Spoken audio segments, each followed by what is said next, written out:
What if I told you you're not actually lazy, but you're just not using your brain the right way?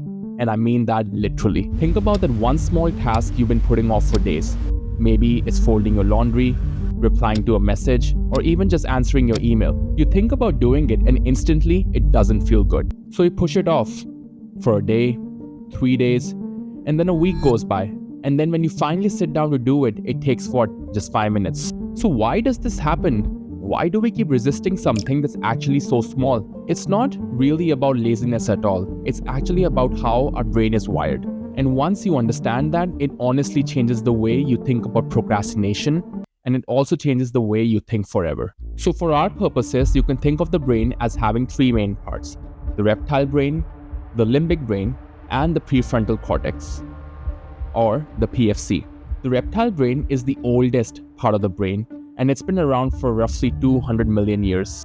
Its primary job is survival. That means making sure that you have food, shelter, and that you are safe. But here's the thing.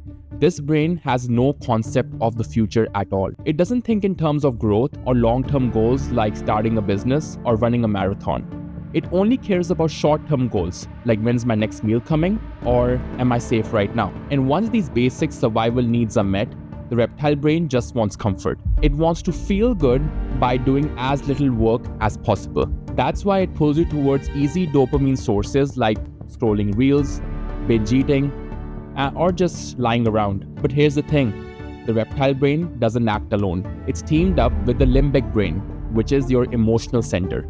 The reptile brain produces the thought, and the limbic brain produces the feeling that makes you act upon it. For example, the car is speeding towards you. The reptile brain says move, and the limbic brain floods you with fear, so you act upon it. You're hungry, so the reptile brain says eat, and the limbic brain floods you with dopamine, so you'll actually go out and get the food. It even works in social situations. Someone rejects you at the party, the reptile brain sees it as a threat to survival, and the limbic brain floods your brain with anxiety. These two together form what I like to call as the survival loop. And the important thing to remember is that this is your default setting. It's the first part of the brain that activates whenever something happens. Now, in contrast to all this, you've got the prefrontal cortex, which is the third part of your brain. Compared to the reptile brain, it's brand new, only a couple of 100,000 years old. But relatively, it's brand new. And this part of your brain works in almost the exact opposite way. Where the reptile brain only thinks in short-term survival, the PFC can think long-term. It plans for the future.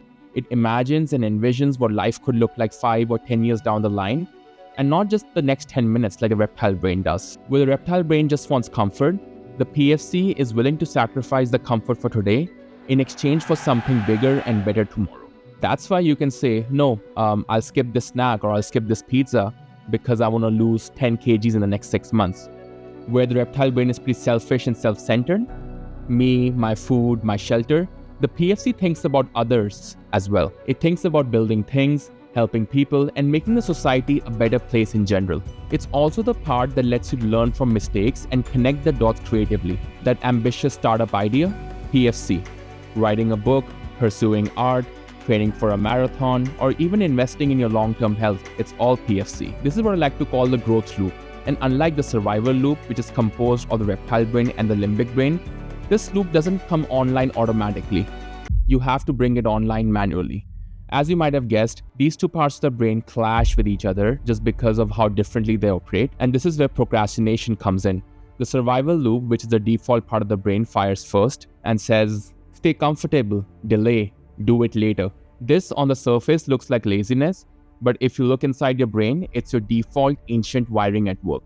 In contrast to this, the growth loop or the prefrontal cortex is sitting in the background thinking that if I do this task right now, my future me will thank me. And this is where the clash happens. The dominant brain is the survival brain, which doesn't want to do the thing right now, whereas the non-dominant brain, the prefrontal cortex, wants to do it right now, but unfortunately, the control is with the survival loop. So now the question is, how do you actually switch from the survival loop onto the growth loop? The first thing that you got to do is recognize it and label the feeling. Be like, oh, this is just my survival loop talking. This is just my reptile brain talking. It just wants comfort. The second thing that you got to do is that you got to ask yourself the question, what does the future me want in 24 hours? And the last thing, and this is the most important, you just go down and do a little tiny microscopic element of the task.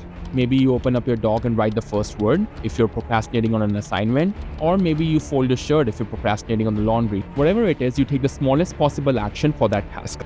That's it. Once you go through this entire process, recognizing the feeling, labeling it, reframing it, and then taking that tiny microscopic action, your PFC comes back online. And that usually leads to the collapse of resistance. So in the future, whenever you catch yourself putting something off, whether it's starting a project or even folding your laundry, remember, you're not lazy, you're just running the default survival loop.